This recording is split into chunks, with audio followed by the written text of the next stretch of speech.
السلام علیکم۔ فارسی کی کلاس میں آج ہم پڑھیں گے جملے۔ تو آئیں شروع کرتے ہیں۔ بسم اللہ الرحمن الرحیم۔ گوش کنید و بخوانید، سنیں اور پڑھیں۔ در حوزه علمیه کم حدوداً 3000 طلبه درس می‌خوانند۔ کم کے مدرسے میں تقریباً 3000 شاگرد پڑھتے ہیں۔ کنارے دریائے خضر دریائے خضر کے نزدیک یک کارخانه بزرگ هست، ایک بہت بڑا کارخانہ ہے یعنی فیکٹری ہے۔ در آن کارخانه کشتی و قایق می سازند، اس کارخانے میں بڑی کشتیاں اور چھوٹی کشتیاں بناتے ہیں۔ پدرم گاهی من و برادرم را برای دیدن حیوانها به باغ وحش میبرد۔ میرے والد کبھی کبھار مجھے اور میرے بھائی کو جانوروں اور حیوانوں کو دیکھنے کے لیے چڑیا گھر یا زو لے جاتے ہیں۔ کشور پاکستان، ملک پاکستان نزدیک ایران است، ایران کے نزدیک ہے۔ و کشور کانادا از ایران دور است، اور ملک کینیڈا ایران سے دور ہے۔ ما برای زیارت خانہ خدا، ہم خدا کے گھر کے زیارت کے لیے به مکہ می رویم، مکہ جاتے ہیں۔ و 10 روز در آنجا می مانیم، اور وہاں پہ 10 دن ٹھہرتے ہیں۔ می مانیم ہم پڑھ کے آئے ہیں، تو یہاں پہ می مانیم کا مطلب تقریباً آپ لوگ سمجھ گئے ہوں گے۔ جو الفاظ ہم نے کل کی کلاس میں پڑھے تھے، ان جملوں میں تقریباً وہی الفاظ استعمال ہوئے ہیں۔ تو یہ جملے اگر آپ لوگ غور سے پڑھیں گے تو آپ لوگوں کو جو کل آپ لوگوں نے الفاظ پڑھے ہیں ان سے آپ لوگوں کو سمجھ میں آ جائے گا کہ ان الفاظوں کو کس طرح سے جملوں میں استعمال کیا جاتا ہے۔ اچھا دیکھیں، من ساعت 4 به کتاب خانه می روم، میں 4 بجے لائبریری میں جاتا ہوں۔ 3 ساعت در آنجا می مانم، 3 گھنٹے وہاں پہ ٹھہرتا ہوں۔ می مانم یعنی ٹھہرنا، رکنا۔ و ساعت 7 به خانه برمیگردم، اور 7 بجے اپنے گھر آ جاتا ہوں۔ سلیمان تعمیرکار لباس شویی است، سلیمان واشنگ مشین کا میکینک ہے۔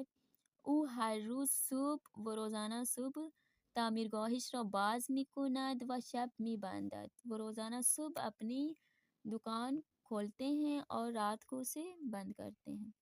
نزدیک خانه ما، ہمارے گھر کے نزدیک بوستان، کتاب فروشی، خیاطی، عکاسی، آرائشگاه و نانوائی هست۔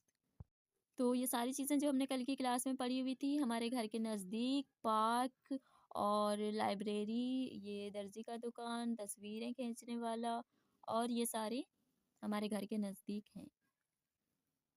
ماہی ها خارج از آب زندگی میکنند یا داخل آب، مچھلیاں پانی کے اندر رہتے ہیں یا پانی کے باہر۔ ماہی ها داخل آب زندگی میکنند، مچھلیاں پانی کے اندر رہتی ہیں۔ امویم نمائشگاه ماشین دارد، نمائشگاہ ماشین جہاں پہ شاید گاڑیاں بیچتے ہیں یا تبدیل کراتے ہیں، شاید اس جگہ کو کہتے ہیں۔ او در نمائشگاهش ماشین‌های مختلف می‌فروشد، جی تو یہاں پہ بھی یہی بتایا گیا ہے کہ وہ اپنے نمائشگاہ میں مختلف قسم کی گاڑیاں بیچتے ہیں۔ من و دوستانم، میں اور میرے دوست، امروز برای دیدن فیلم حضرت مریم به سینما می رویم، میں اور میرے دوست ہم حضرت مریم کی ایک فلم ہے وہ دیکھنے کے لیے سینما ہال جا رہے ہیں۔ پدر من قاضی است، میرے والد جج ہیں۔ و در دادگاه کار میکند، اور کورٹ میں کام کرتے ہیں۔ اس کے علاوہ یہ آپ لوگوں کا ہوم ورک ہے، دیکھیں سعید فروشنده است، سعید فروشنده ہے یعنی وہ چیزیں بیچتا ہے۔ او فروشگاه را ساعت 7 صبح باز میکند و ساعت 9 شب میبندد، وہ اپنی دکان صبح 7 بجے کھولتے ہیں اور رات 9 بجے بند کرتے ہیں۔ یہاں دیکھیں، یہاں آپ لوگوں کو اسی طرح سے جملے بنانے ہیں۔ سارا آرائش گھر ہے، وہ اپنی آرائش گاہ 11 بجے کھولتی ہے اور 7 بجے بند کرتی ہے۔ اسی طرح سے جس طرح سے یہ جملے بنے ہوئے ہیں میں اردو میں بتا رہی ہوں، آپ لوگوں نے فارسی میں لکھنے۔ یہاں دیکھیں، من خیاط، میں خیاط ہوں، میں اپنی خیاطی کو 7 بجے کھولتا ہوں اور 12 بجے بند کرتا ہوں۔ نادر تعمیرکار ماشین ہیں، وہ اپنی تعمیرگاہ 8 بجے کھولتے ہیں، 10 بجے بند کرتے ہیں۔ اسے فارسی میں لکھ کے آپ لوگ مجھے کومنٹ باکس میں سینڈ کریں۔ جس طرح سے بھی آپ لوگوں سے ہو، آپ لوگ ہوم ورک ضرور کیا کریں۔ یہ لکھیں، مجھے سینڈ کریں اور میں چیک کر کے پھر آپ لوگوں کو بتاؤں گی، اور پھر آپ لوگوں نے اسے صحیح طریقے سے لکھنا ہے جنہوں نے صحیح نہیں لکھا ہوگا، اور کوشش کریں اپنی محنت سے لکھیں کوئی۔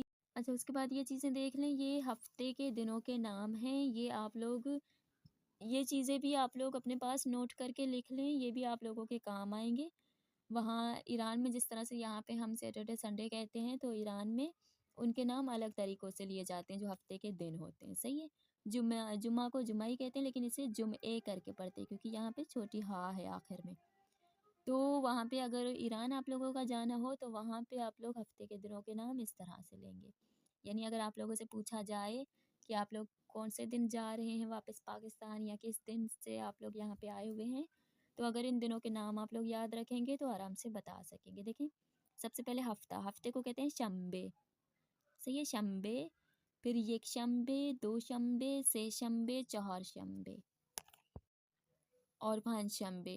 یہ تقریباً دکھنے میں آسانی ہے شنبے سے لے کے پنج شنبے تک، دیکھنے میں آسانی ہے، لیکن انہیں بولتے وقت دیکھیں یہ شنبے ہے، شنبہ کہتے ہیں ہفتے کو، یک شنبے اتوار کو کہا جاتا ہے، دو شنبے یعنی پیر، سے شنبے منگل، چہار شنبے بدھ کو کہتے ہیں، پانچ شنبے جمعرات کو کہتے ہیں، اور جمعے کہا جاتا ہے جمعے والے دن کو۔ یہ ساری چیزیں آپ لوگ نوٹ بنا کے اپنے پاس رکھ لیں۔ اچھا، تو آج کی کلاس ہم یہیں پہ ختم کرتے ہیں۔ آپ لوگوں کے کل کا ہوم ورک جو میں نے آپ کو بتایا وہی ہوم ورک ہے، اس کے علاوہ ہفتے کے دنوں کے نام آپ لوگ لکھ کے وہ بھی مجھے سینڈ کریں گے، اور اگر کلاس میں کچھ بھی آپ لوگوں کو کوئی بھی سوال ہو کلاس میں سے تو آپ لوگ سوال بھی پوچھ سکتے ہیں۔ اس کے علاوہ اگر آپ لوگوں کو کچھ بھی سیکھنے کو ملا ہے اور مزید سیکھنے کی چاہ ہے تو ہمارے چینل کو سبسکرائب ضرور کر دیں اور ویڈیو کو لائک ضرور کر دیں، اور بہت شکریہ ہماری ویڈیو کو یہاں تک دیکھنے کے لیے، اور آج کے لیے اللہ حافظ۔